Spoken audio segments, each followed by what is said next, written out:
Again, I'm with Physicians for Social Responsibility Los Angeles, and our organization has long been concerned with attempts to send waste from Santa Susana that is radioactively contaminated to sites that are not licensed to receive it.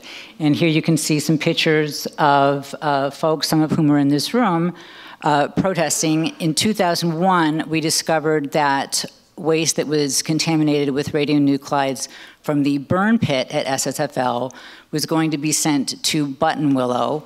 Buttonwillow is a primarily Latino farm worker community in the Central Valley that is not licensed to receive radioactive waste. Now, not only is the site not licensed to receive the waste, the community there did not even know it was coming. So what ultimately happened was a settlement that barred such shipments in the future. In 2009, again, there was attempts to send waste from Santa Susana that was contaminated with radionuclides to Kettleman City. Kettleman City, also the chemical waste facility that is there is not licensed to accept radioactive waste. And again, it's a primarily Latino community that has also suffered from birth defects and other health impacts. And we were able to prevent that from happening. So then, in 2012, we discovered that radiological buildings from Area 4, which is the nuclear area of SSFL, were being demolished and the waste sent to a variety of facilities unlicensed for radioactive waste, including Buttonwillow.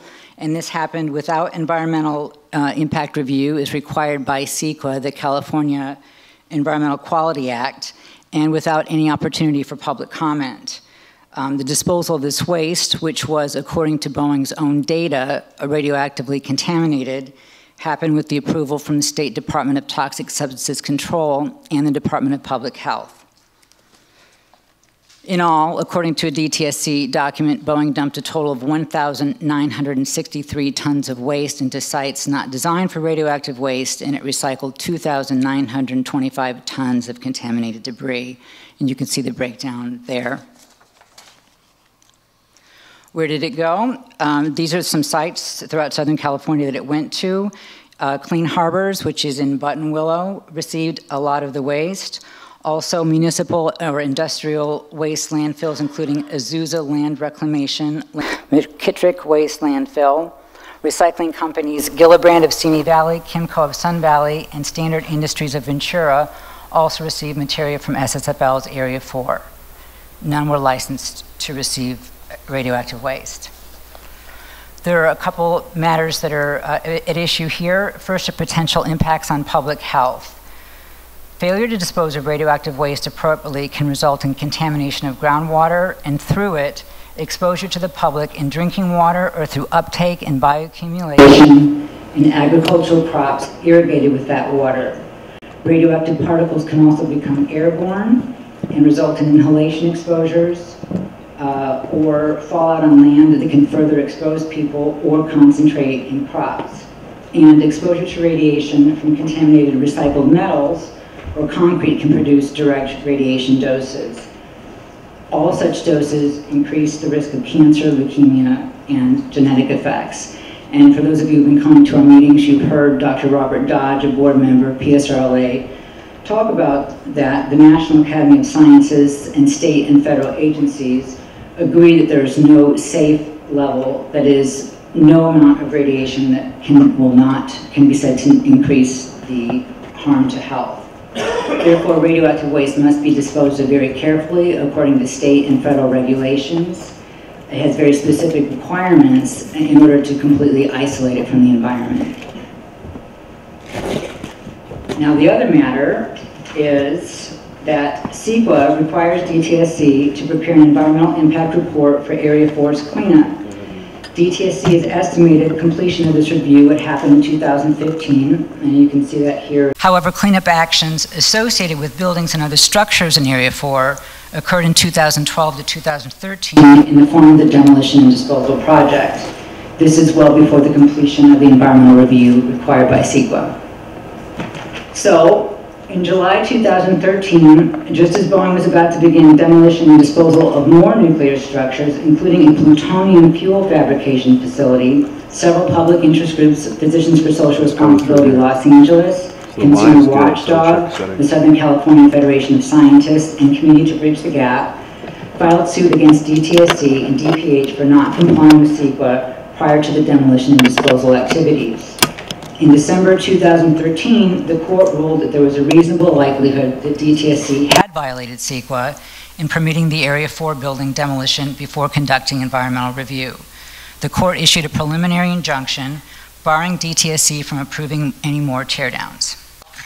DTSC had argued that it had no authority over Boeing's demolition activities despite plentiful documentation plans for DTSC's approval.